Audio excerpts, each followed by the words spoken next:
guys, what is up? Bigredreviews here, back again with another video. Hope you guys have been doing well. Just want to say off the bat, I'm sorry if my mic sounds a little off or not as good as usual. I'm using my camera default mic because my mic broke. Fix in the future. I just got back from seeing Guardians of the Galaxy Volume 3, directed by James Gunn, and it hits, guys. It is amazing. It's everything I wanted it to be. If you go in there expecting a Guardians movie, it's everything you want plus more, which I'll get into in a little bit. This movie instantly brought me back to how I used to feel about Marvel. And I still get hype about Marvel, and I still enjoy the films. Like, I thought Doctor Strange was a fine film. I liked Ant-Man. But this is like back in like Phase 3, Phase 2-ish, where like almost every movie was just a back-to-back banger. And like you could tell it was put with a lot of care and effort. Like when I saw Thor in theaters, Thor 4, I felt like they didn't really have a lot of like Taika Waititi just didn't have a lot of care into it. He was just like a fun project. James Gunn just pours his heart out into everything, and you can really tell in this movie. I will be getting into spoilers here in a little bit. I'll let you know when, but for right now, this is going to be non-spoilers. I just want to talk about the score in this movie is fantastic. I mean, when you go to see a Guardians film or any James Gunn film, you're going to get those classic songs, and that's what Guardians is known for, and it's just amazing, and they know when to play the music and when to play the soundtrack and when there should be no music. You get amazing comedy, and that's what Guardians and especially James Gunn does amazing, is the comedy hits, and more importantly, something that Marvel's been struggling with lately, he knows when to interject comedy into a serious moment and when to not, which is the important moment. And when he does, it does hit. There's a lot of emotional moments in this film, people. This is not your normal Guardians film in the sense that, you know, you have kind of high stakes towards the end. No, this is like the whole movie. You're just getting hit with these back-to-back emotional and sometimes very tough to watch scenes. A lot of the scenes in this movie, I'm shocked that Disney allowed, okay? And I'll get into what those scenes are in the spoiler review. So I went with my friends today. It was 11 of us. We had a whole row, and I'm just so glad that this was the movie we all like got together to watch, because we were all laughing. Some of us were crying. And it was just very emotion even going into it, because, you know this is the last Guardians film, at least with this squad. And that's not a spoiler. That's because James Gunn and all of them have said, like, this is like a goodbye to this team of Guardians. And this is what that movie is. It's not setting up Kang. It's not setting up any other big thing. Whatever it sets up has to do with certain characters and that we know from Guardians or in the Guardians verse, like that I like to say, that you only see in Guardians films. Other than that, it's not setting up an Avenger meeting them. It's not setting up Kang. It's its own story, and its central purpose is to close this story out of this team of Guardians, and it does it successfully 110%. The acting in this film is incredible. The High Evolutionary, I don't know how to pronounce his name. I'm going to put his picture right here on the screen. Fantastic. This is one of my favorite Marvel villains, and I almost want to say like ever. Like he's up there for me. And people are going to say why, because, okay, here we go. He doesn't have a motive. If you know the High Evolutionary from the comics, he just wants to, you know, make his perfect little world and like perfect the human genome and all these other animal genomes. And he just does it because that's how he thinks the universe is. You don't get some sad sob backstory about his mom or dad, you know, leaving him or something, and, you know, he gets all sad and all that. No, he just genuinely wants the universe to be like that. And it's good to have those. You don't need, people think you need the villain to be sympathetic, and most of the times you do. That's why Thanos works so well. That's why Killmonger works so well, right? Then you have people like this and Kang, who, especially the High Evolutionary, who just think a certain way, and that's not a good way, but that's how they think, and they're going to execute it. He is scary. Anytime he was on screen, I was a little scared. He's just very powerful. His monologues were great. His acting, he shouts a lot, but it's just like, and you have to remember, like, he's acting with, like, you know, CGI characters that aren't there, and he's just killing it. It's such a good job, and he's written well, and he's just scary. And like the stuff he does to animals in this movie is very creepy. Now I'm gonna start getting into some spoilers of the movie, so if you haven't seen it, just click off and come back, or, you know, if you don't care, watch it, but I highly suggest watching the movie before my spoilers. So throughout the movie, you get a lot of flashbacks with Rocket. This is really Rocket's movie, which is funny because he's not really in it in like the present timeline until the end. Okay, you see flashbacks of him. You get to see how he got his name, his little friends he meets, and how he became Rocket, how he got, you know, all that stuff. And that's the scenes I'm talking about with the High Evolutionary, where he's just torturing these animals. Like, he's throwing these animals into some pod to try to speed up their thing, and then he just kills them with fire. And it's just very, that's what I meant when I said, like, I'm scared. I'm shocked they got away with this, Disney, because, like, this is a PG-13 movie, and there's blood. Like, Rocket scratches the High Evolutionary's face and fucks it up, and it's just blood. And at the end of the movie, you actually see his real face, and it's like his face is fucked, his nose is gone, his eye is gone. It's really bloody, and I'm like, damn. Good job, Marvel. I'm glad we're finally getting into some shit that's not for 10-year-olds. Now, it's good to have the 10-year-old stuff, but it's like, I'm not saying you need gore to have a good movie, but it's not bad to have that every once in a while, right? So that was very shocking. Also, our first F-bomb in the MCU, guys. And Moon Knight got a little close. He kind of said it, but it was muffled. But this, we get Star-Lord saying, open the fucking door. And they released that clip. I almost wish they didn't release it as like a promo clip and just kept that in the movie. Because some of my friends haven't seen that clip, and they were shocked that they did that. And it was truly incredible that Disney let them do it. And it works that it's James Gunn's film that has the first F-bomb in the MCU. And it was used very well. It was very funny.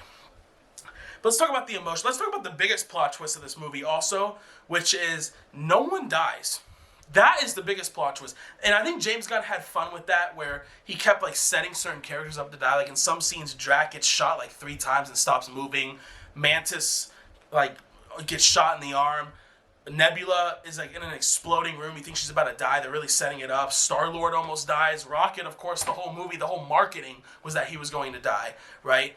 And no one dies. And I kind of like that, because I feel like it's known nowadays where, like, in order to have a send-off of characters or something, you have to kill them, which I don't think is true, honestly. I don't mind everyone living and having a happy ending, and, you know, I think it's good. I think it worked for the Guardians of all people. The Guardians that went through hell, especially Peter Quill. Let's talk about Star-Lord, too. I mean, Chris Pratt's an amazing actor, and I love Star-Lord in this movie, and you could just really, Chris Pratt really plays the moments well, where he's really, you know, he sees Gamora right there, but he can't have her, because that's not his Gamora, and he really plays it very well, and Zoe Saldana plays it really well, too, and it really hits home that, like how much he misses Gamora, and I love that they touched on that. I wish it was touched on a little more, but this movie's 2.5 hours, and there's a lot of stuff going on. So I understand that they couldn't really do, you know, a lot with that, or they couldn't explore it as much as they maybe wanted to. The action scenes are amazing. If you guys know me, if you've been watching me for a little bit, I love one-shots. Now, if you don't know what a one-shot is, if you've seen Daredevil or Black Panther, it's a shot where the camera doesn't cut. It's just one continuous take. And I love those because that's every department working 100%. That's the actors, the coordinators, the extras, the stunt doubles, the cameramen, the audio. Everything is working in unison to create this one shot because you're not cutting. There is an enormous, beautiful one shot towards the end of the movie, and it's a hallway scene with all the Guardians. And it's like, I want to say 3 minutes long, maybe 4, and it just kept going, and it was incredible. Now, they probably hid cuts in there, but still, it just flowed so well. And the minute I saw the shaky cam and all that, and the way he was moving the camera, I was like, this is a one-shot, and it's going to be crazy. And all my friends know that I love one-shots, so they're like, oh, shit. And it was amazing.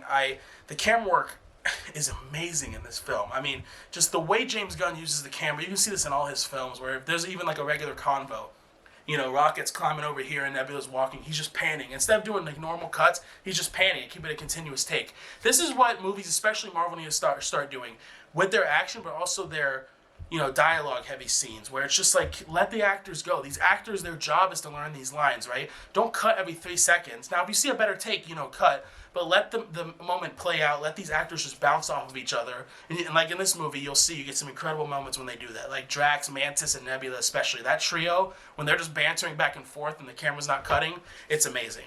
The end credit scenes don't set up too much. In the one, you see the new Guardians team, which is led by Rocket, and there's a big-ass Groot, and there's Kraglin, there's a girl they save from the ship, who actually in the comics is the new Captain Marvel, which is pretty cool, and you have the dog, Cosmo, which is really cute in the movie, and Adam Warlock. So let's talk about Adam Warlock also. He was great. Will Poulter killed this role. A lot of my friends were like, why is he saying these lines certain ways, or why is he talking like this? It's because you might miss it. In the beginning of the movie, when the Golden Girl's talking to the High Evolutionary, she's like, you know, you unplugged him early. He's still a child. So that's really like a 5-7-year-old kid in this body, kind of like that, a little older, but you can tell he's a little kid, and I love this character. You don't see too much of him, but he is powerful, and I just really like his arc, and it was pretty cool. I mean, it's kind of expected because you know him from the comics, but it was still really cool. Yeah, the concepts in this movie is cool, and I'm glad Disney let James Gunn just go all out. I mean, you're seeing these animals mixed together with the High Evolutionary in the world, in the planet they go to, and it's really dark because that planet ends up getting blown up, and like it's basically like a replica Earth, and he just bombs it and it just blows up, and that was like I was like, damn, this guy's really just killing people. And they're letting James Gunn do everything. You're seeing animals getting, tested on. And I saw a lot of, apparently a lot of the negative reviews are only because they say it's too dark, which, again, I don't get. Then again, I get it. You don't want to see animals getting fucking abused, but they're just hammering home the fact that this guy's pure evil. And honestly, it happens in the real life, Sadly, where do you think they're testing these products on, right? Not humans. They're testing them on rabbits, and Taika Waititi actually made a great stop-motion short film he plays a rabbit, and he's, like, happy to go to work, but he's just getting tested on. And it really hits home that, like, this is happening in real life, so, people, they're trying to stay away from it, but when it's in a movie, they're like, ah. Also, PG-13 is 13 and up. PG-13 is blood and all this shit and, like, dark concepts. Marvel has PG-13, but usually they don't utilize it. It's really to say shit and bitch and all that, not, blood and what you see in this film. So, yeah, I think it was used perfectly, and I'm glad Marvel can do this route, especially with Blade and Deadpool coming up. That goes to show that they're in good hands. They're going to let it be rated R. Deadpool 3 is confirmed to be rated R. Overall, great. So at the end, Peter Quill goes to Earth to see his grandpa. It says he will return, so I'm excited to see that. He will return. Nebula is with Drax and Groot and Rocket at the Nowhere helmet. And which is interesting because Drax, the actor, said he will never play Drax again. So if we return to these characters, I wonder how they're going to... They almost should have killed Drax, I feel like, just because since his actor's done. Same with Gamora. Gamora goes back to the Ravagers. So, like, since both their actors are done, they almost should have killed them off if they're never going to play these characters again. Now, there's a chance we could see them come back in, Secret Wars or Kang Dynasty. But they probably will die there. But I'm really interested to see what happens with that if they ever pan back to that. And then Mantis goes off on her own to be her own girl. But I'm excited for her also because, like she says in the movie, like, she's been someone's puppet this whole time, and now she can be her own person, which is great. But it's going to be cool to see how the Guardians evolve, what the new team will be if they do make one, and how these old characters will come in, like Peter Quill and all that. Anyways, guys, I give this movie a 9 out of 10. It is fantastic. Every cylinder was just firing. I mean, James Gunn directing, the acting, the cinematography, the lighting, the sound, the music, everything was great. This is what I love in Marvel, and I hope Marvel can keep this going because we had a little rough patch in Phase 4, and it's good that we can get this type of movie again because this proves that it's not superhero fatigue. This movie was very important in the fact that if this movie sucked, that means that it was superhero fatigue. This movie's great, so if you don't like it, then you just don't like it, but you can't blame it on superhero fatigue.